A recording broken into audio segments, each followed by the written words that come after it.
కాలం మారినా భక్తి మారలేదు. కాని హనుమంతుడి హృదయంలో ఒక చిన్న బాధ.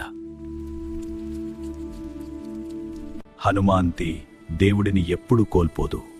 నీ ప్రేమలోనే రాముడు జీవిస్తున్నాడు.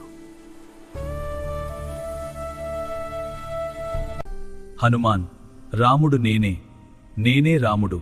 రాముని దర్శనం పొందుతావు. హనుమంతుడి హృదయం ఆనందంతో నిండిపోయింది. ప్రభూ, మీరు ఎప్పుడూ వేరుగా లేరు. నా భక్తి ఎప్పుడూ సంపూర్ణమే. ఎక్కడ భక్తి ఉంటుందో అక్కడ మేముంటాము. ఓం జై శ్రీరామ్. హర హర మహాదేవ్. రాధే కృష్ణ. నిజమైన భక్తి దేవుడిని ఎప్పుడూ దూరం చేయదు. రాముడు, శివుడు, కృష్ణుడు ఒకే పరమాత్మ. ప్రేమపుల విశ్వాసం దేవుని సాక్షాత్కారం.